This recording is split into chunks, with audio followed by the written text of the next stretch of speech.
Hey everyone, welcome back to Brown Coat Nerd. Today we're going to be looking at the Italian Beretta M1951 and the Spanish Star BM. These are pretty similar guns, so I felt like I had to do a comparison video.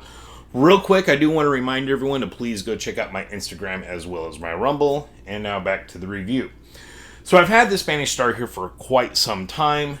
Got the Beretta M1951 not too long ago. And like I said, they're pretty similar. They're both single stacks.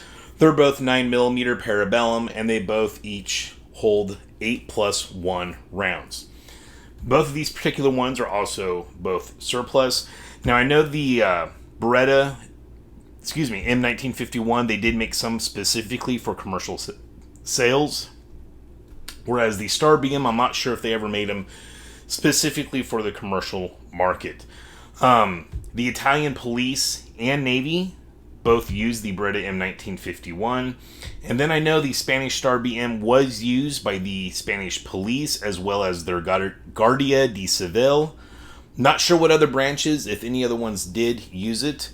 So just wanted to point that out. Also, our two examples here.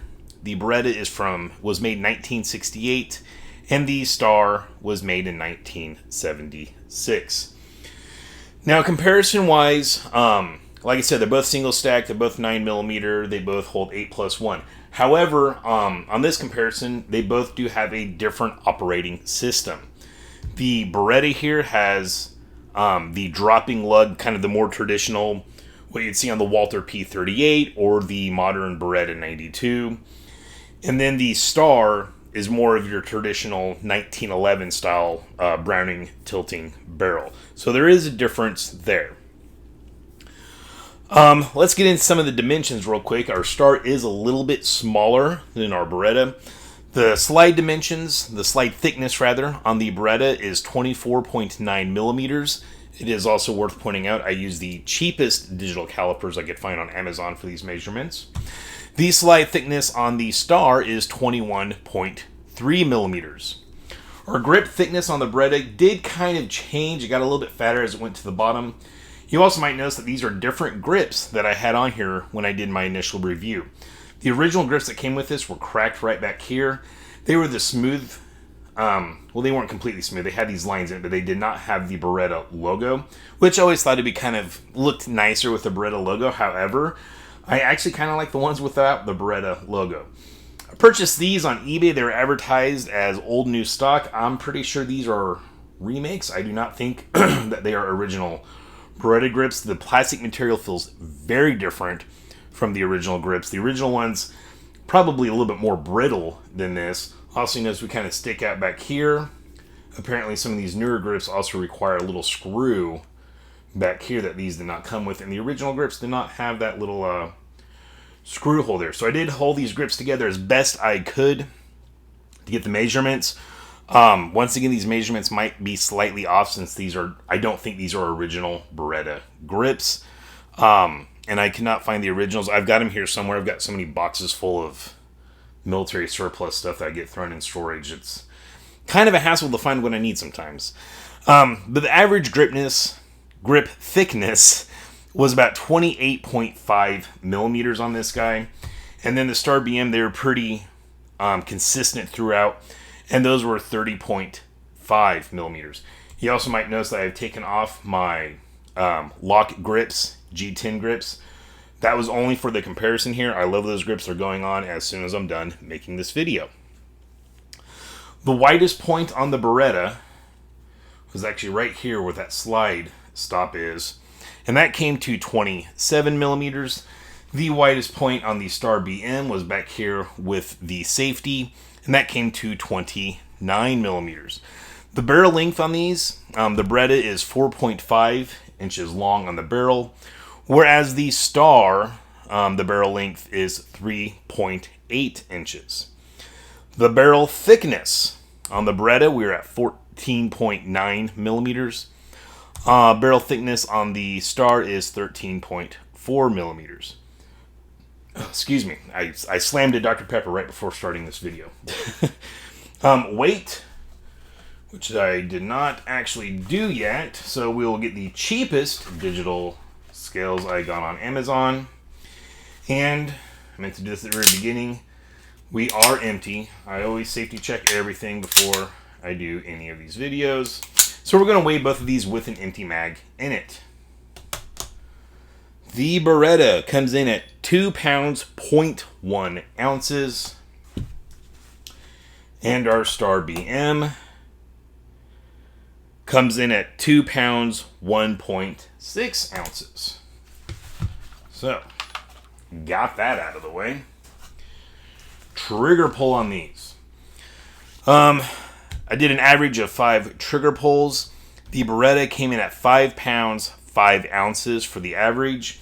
And then the Star BM came in at an average of 5 pounds. I do want to point out, I meant to actually go back and watch my old video. I'm pretty sure when I did my initial video on this years ago on the Star BM, my trigger pull I was weighing much less. I was kind of jerking the trigger, the lineman trigger pull gauge when I did those.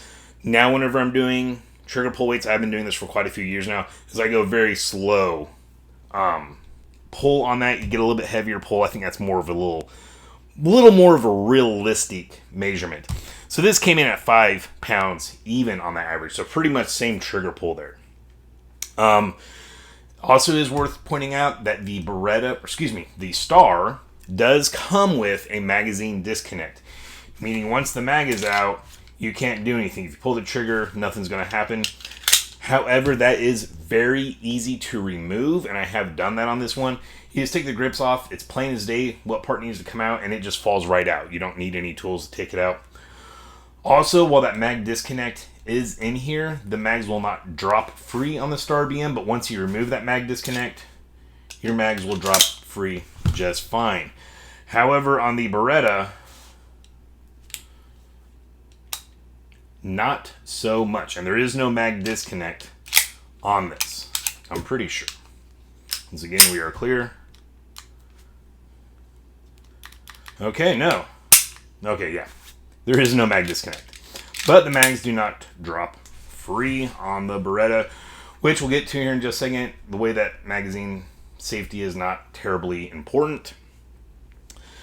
Let's see. As far as price goes, our Star BM is going to be a little bit cheaper. Now, I bought both of these guns years apart. This one I got not too long ago. I did get it from AIM Surplus in 2023, and that ran me $450. The Star BM, when I had first purchased it, I got it from Classic Firearms back in 2017 when we were just getting that big flood of BMs years ago, and this only ran me $270. It is worth noting that I paid a premium to get their very good or excellent condition one. And I remember after that you were seeing them go for I think $200. They're really cheap. You haven't really seen these come onto the market lately until last week or just a few weeks ago. I remember seeing an email from Atlantic. Got on the website. As I'm making this video, I don't know how soon I'll release this video, but as I'm making this video, they are still available on Atlantic website, and they have them listed for $390. So, about a $50, $60 difference between these two guns. So yeah, the BM's a little bit cheaper, but not terribly. So the BM kind of outbids the Beretta in price. As far as comfort, neither one of them is a terribly discomfortable gun, if discomfortable is a word. I will have to say, though, I think the BM wins on this. I've always been a fan of backstrap arches. I mean, the Beretta kind of has it here, but it's kind of more of a continuing arch than one that kind of sticks out. Not a big difference there. However, this grip is kind of not wide in that aspect, but wide from front to back compared to our Star. And I didn't mean to measure these, and I forgot. Like I said, not terribly uncomfortable, really not uncomfortable at all, but doing it side by side, I do feel like the Star is quite a bit more comfortable than the Beretta. It is also worth pointing out, I kind of have little baby hands. So if you have larger hands, I could see you actually saying that the Beretta is more comfortable because it fills out your hand more compared to the Star. So me saying that the Star is slightly more comfortable to handle and to shoot than the Beretta, I'm going to go ahead and say it's purely my own taste on that. If you have larger hands, I could see the Beretta actually being slightly more comfortable than the Star. So I did want to point that out. As far as accuracy goes, like I said, I got this not too long ago. So I recently took both these guns out when I did my first time shooting impressions with the Savage Arms 64F. And I shot both of these.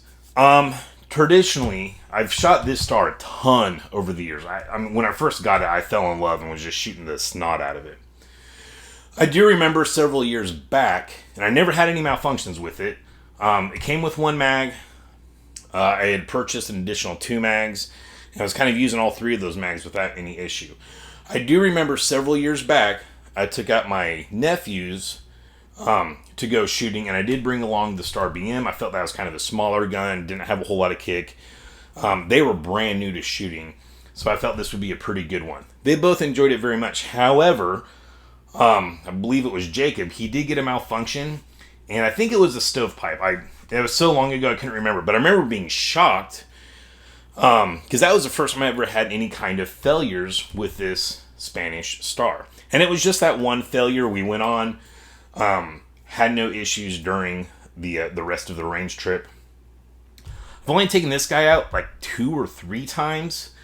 The last being when I had both of these out. I had not had any issues with it. I only do have the 1 mag for this guy. However, the last time I took it out, when I was comparing these two, once again I had one malfunction with the Beretta. And also, going back to this, my nephew had a malfunction, and then when I was comparing these, I also had one malfunction with this. Now, when I took both of these out, I only brought 1 mag to go along with the Star BM.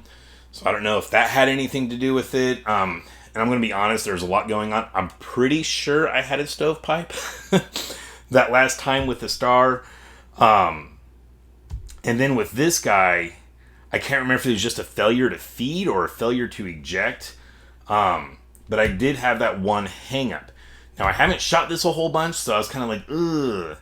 Made me a little more nervous on it. So I can't clearly say that the Star is more reliable than the Beretta because that one jam up. However, I haven't shot this nearly as much as I have shot the Star. So the Beretta, at least in this case, every surplus gun is going to depend upon that specific surplus gun. I might say that the Star is ever so slightly more reliable than the Beretta, but in reality, I just need to get this Beretta out and shoot it more before I can comfortably say that. As far as accuracy goes, I remember with this Star just being blown away at how accurate it was for, being so small. Taking it back out, shot this guy. I mentioned in my Savage 64F review, I realize I'm getting freaking old. My eyesight is not what it used to be. It sucks. I'm already wearing glasses. Probably time to go in and get a new set of lenses. But starting out with both of these, guys, I was freaking embarrassed at how inaccurate I was. And I was like, what is going on? Because I knew this was an accurate gun. And so I was kind of frustrated with that. But then as I continued to shoot, and I will admit, I haven't been going out and shooting as much as I used to. Typically now when I go out, it's me testing a new gun that I picked up to make sure it functions fine. And that there's not any issues with it. So you guys have caught me totally lacking there. But after I shot 2 or 3 mags out of both of these guns, because once again, I pulled out the Beretta and I was doing god-awful horrible with this guy too. So I'm like, okay, it's definitely not the gun. It is 100% me. I don't know if I just needed to adjust to shooting handguns again or what my deal was. But after about 2 or 3 mags out of both of these guns, bam, my accuracy really tightened up. I was able to breathe finally. And the accuracy I remember getting out of this guy was back. It was very, very accurate. And really the same thing with the Beretta. Once my accuracy got to where it should be, I mean, I'm not a great shot, I never was, but I wasn't as bad, I'm not as bad as I started out with these. Once I shot a couple mags, I was really taking my time, because I wanted to kind of find a clear winner as to which one was more accurate. And I kind of felt like the Star might eke out ahead of the Beretta simply because though it has been several years since I've shot this. I've shot this gun a lot. I've sent several hundred rounds through this gun probably. However, taking my time, you know, I really cannot determine if one was more accurate than the other. I was pretty happy with the accuracy of both of these. So when it comes to accuracy, with these two particular examples, with, what was I shooting? It was mostly Federal, 115 grain, this stuff that's got a security sticker that you can't really see what it is. And then I did have some, I think some Blazer, but most of it was the Federal ammo. There was no clear winner. I was happy with both of them as far as accuracy. There wasn't one I was like, frustrated with myself after the first 2 or 3 mags. So no clear winner on the accuracy.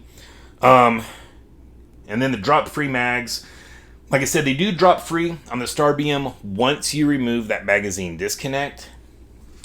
The Beretta, they do not. Now you might notice I'm getting a little bit of a line here. I don't know if that's from the screw, but I really don't feel like these are over tightened on the grips. Also, the reason it's not really too important on the Beretta, these kind of have a funky mag release. As you see, it's down here. So, you know, your hand's right there, ready to rip it out.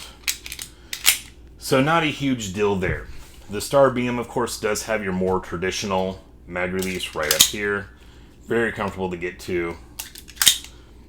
So all in all, I'd say that the Star definitely wins on the mag release location. Something I normally don't go over on handguns, but with that funky one down here on the Beretta like doing these on several of their guns. Even my 92S is like that. So Star BM wins on the magazine release location as well as the drop free mags once you remove that magazine disconnect.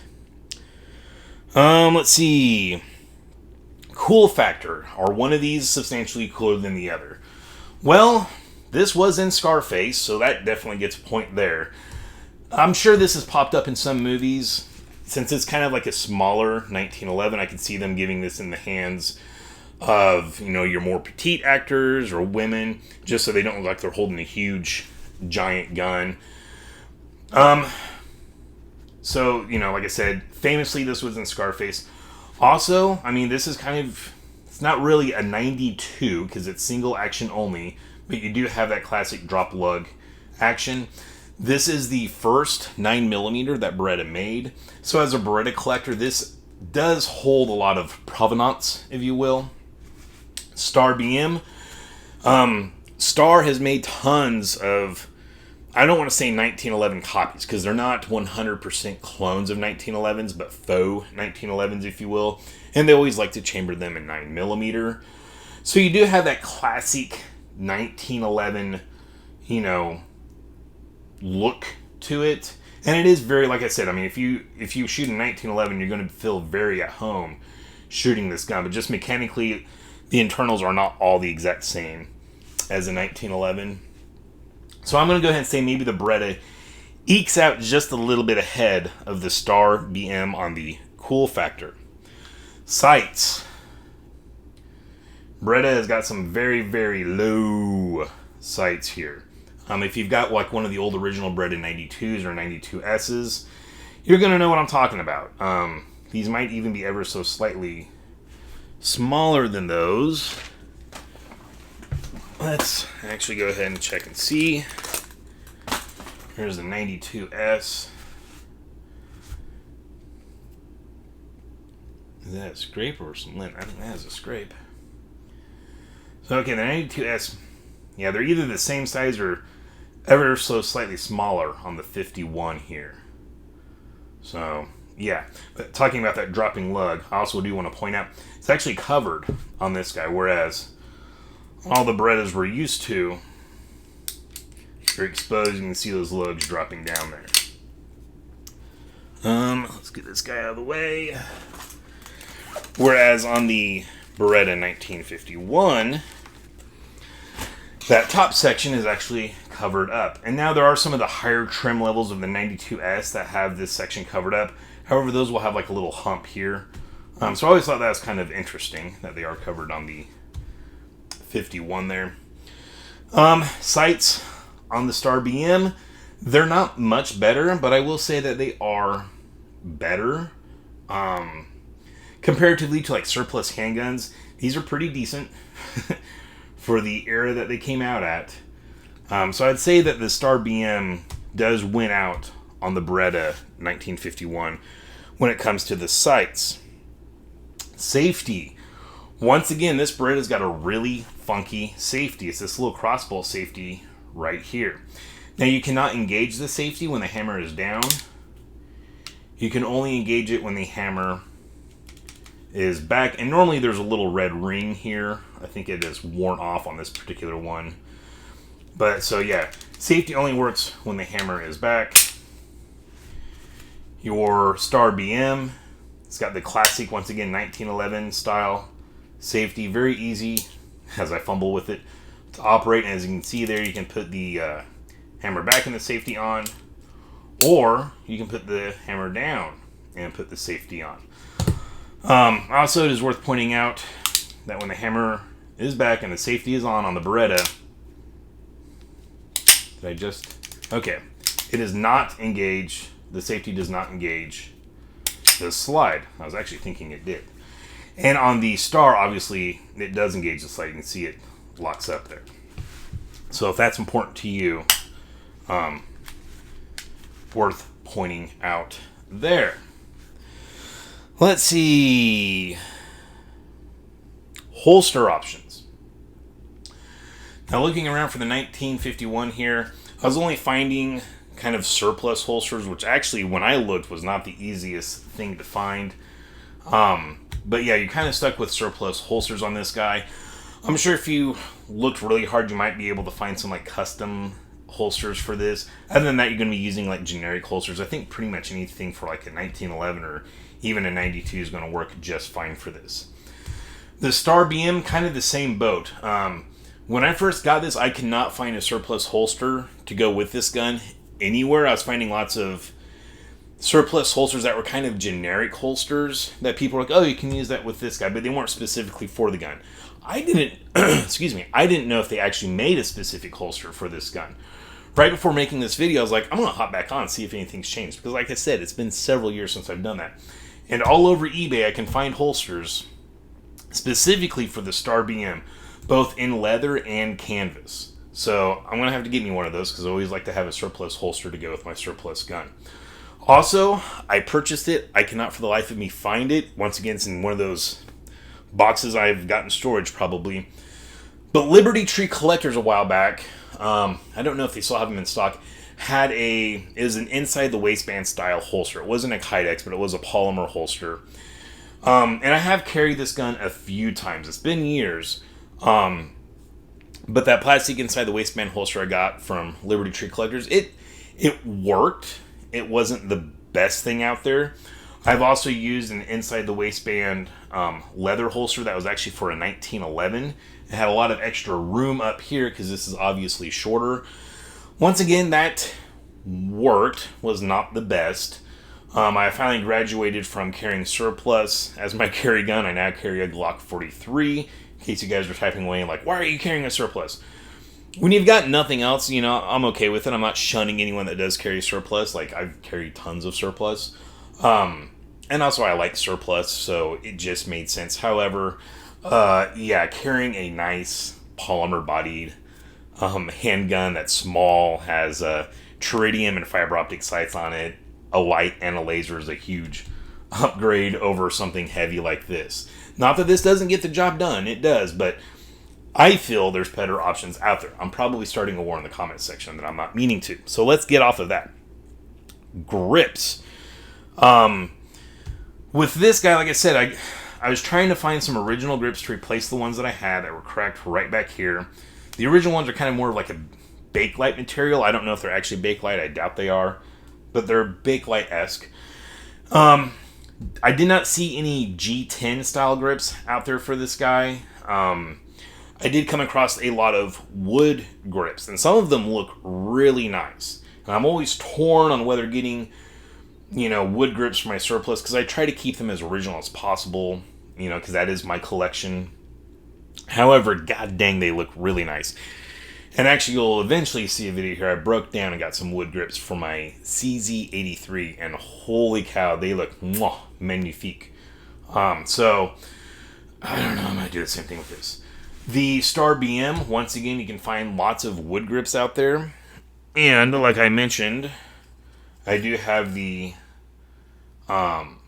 lock grips, G10 grips here. These is the, I forget what this specific pattern was called. I've got a review on these out there, though. These are very grippy, but they're not too grippy where it's sharp and uncomfortable. I really love these grips. It's a huge improvement over these ones. I mean, they've got checkering in them, but they're pretty darn smooth. These were a huge upgrade. I absolutely love these. Also, the look of them, too.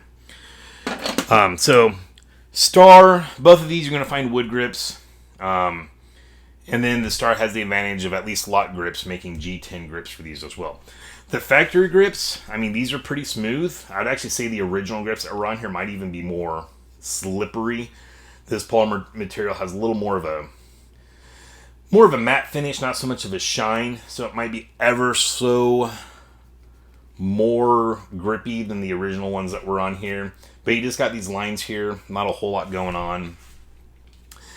And then the Star, like I said, it does have this checkering on here, but they're pretty smooth. It's not very aggressive. You can see these are pretty chewed up on this side. Not the greatest thing in the world.